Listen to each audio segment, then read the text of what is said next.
تو اس سے مجھے کوئی فائدہ ہے یا نہیں ہے. یا پھر اگر کوئی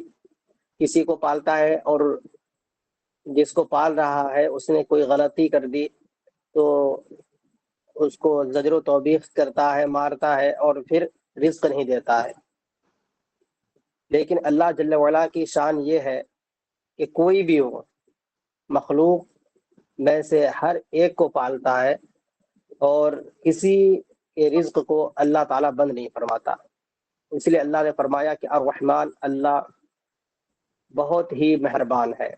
بندوں پر، اور الرحیم، اللہ جل وعلا رحیم ہے. جب اللہ تعالیٰ کی یہ صفت بیان ہوئی کہ اللہ تعالیٰ رحمان ہے، رحیم ہے،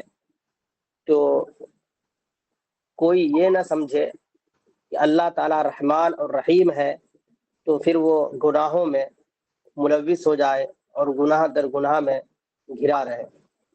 کیونکہ اللہ رحمان ہے، رحیم ہے، وہ یہ سوچے کہ جب وہ رحمان اور رحیم ہے تو بخشش تو ہو ہی جائے گی، لہٰذا ہم گناہ پر گناہ کرتے رہیں. تو ایسا ہرگز نہیں ہے کہ انسان یہ سوچ کر کے وہ گناہ کرے اور اسے گرفت نہ ہو. اسی لیے اللہ تعالیٰ نے فرمایا مالک یوم الدین، اللہ تعالیٰ روز جزا کا مالک ہے. یعنی تم دنیا میں رہ کر کے جو گناہ کرو گے، اچھائیاں کرو گے، اس کی جزا روز جزا میں ملنے والی ہے. اور اس سے اس بات کی طرف بھی اشارہ ہو گیا، یہ دنیا دار العمل ہے، یہ دنیا دار الامتحان ہے، کہ اس دنیا میں انسان آ کر کے طرح طرح کی مصیبتوں میں گھر جاتا ہے، اور پھر جب وہ اس دنیا سے کوچ کر کے جاتا ہے اور پھر روز محشر منعقد ہوگا تو اس وقت اس کو یہ پتا چلے گا کہ یہاں پہ جو ان پر مصیبتیں گزری تو اللہ تعالیٰ نے اس کا صلہ اس کو کیا عطا فرمایا. ذکر للذاکرین جو ترجمہ تنبیہ الغافلین ہے، اس کے اندر فقی ابو اللیث سمرقندی رضی اللہ عنہ نے فرمایا کہ جب انسان اس دنیا سے کوچ کر کے روز محشر میں جائے گا تو وہاں پہ اللہ جل وعلا اس سے اعتذار فرمائے گا. اس بات پر کہ جب وہ اس دنیا میں تھا تو اس کو طرح طرح کی مصیبتیں ہوگی،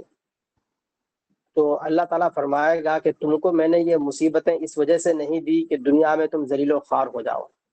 بلکہ اس وجہ سے یہ مصیبتیں تم کو دنیا میں ملی تاکہ تم حشر کے میدان میں جب آؤ تو تیرا سر فخر سے بلند ہو جائے. تو اس کے اندر یہ بھی حکمتیں ہوتی ہیں. تو اسی وجہ سے انسان کو خوف و بیم کے درمیان رہنا چاہیے، اور رجا اور خوف کے درمیان رہنا چاہیے. یعنی اللہ تعالیٰ سے یہ امید ہو کہ اللہ تعالیٰ معاف فرمائے گا، اور وہیں پر خوف بھی ہو کہ کہیں اللہ تعالیٰ میرے گناہ کی گرفت کر کے جہنم میں نہ ڈال دے. تو بالکل آزاد بھی نہیں ہونا چاہیے کہ اللہ تعالیٰ رحمان اور رحیم ہے تو گناہوں میں گھر جائے، اور بالکل مایوس بھی نہیں ہونا چاہیے کہ ارے ہم تو گناہ میں اس طرح سے گرفتار ہو چکے ہیں کہ اب واپس نہیں آ سکتے، تو وہ گناہ ہی گناہ کرتے ہوئے چلے جائے. کیونکہ جب کوئی آزاد ہو جاتا ہے،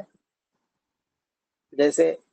کہ اس کو اس بات کا یقین ہو جائے کہ مجھے تو عذاب ہونا ہی نہیں ہے، تو وہ شخص بھی گناہوں میں اس طرح سے ملوث ہو جاتا ہے کہ گناہوں سے نکلنے کا بھی نہیں ہے. اور اسی طرح سے جب کوئی انسان گناہ کرتے ہوئے مایوس ہو جائے اور یہ سوچے کہ میری تو بخشش ہوگی ہی نہیں، تو وہ بھی اپنے گناہوں میں ڈھیٹ ہو جاتا ہے اور اس طرح سے گناہ کرتا ہے تو گناہ کو چھوڑنے کے لیے سوچتا بھی نہیں ہے. اسی وجہ سے گناہ کو چھوڑیں اور اللہ تعالیٰ سے رحمت کی بھی امید رکھیں، اور اس بات سے بھی ڈرتے رہیں کہ کہیں اللہ تعالیٰ مجھے عذاب میں نہ ڈال دے. تو رحمان اور رحیم کے بعد اللہ جل وعلا نے فرمایا مالک یوم الدین، کہ اللہ تعالیٰ روز جزا کا مالک ہے، کہ دنیا دار العمل اور دار الامتحان ہے. اس کے بعد جب انسان حشر میں جائے گا تو وہاں پہ اس کو اس کا صلہ اور اس کی جزا کیا ہے یہ معلوم ہوگا.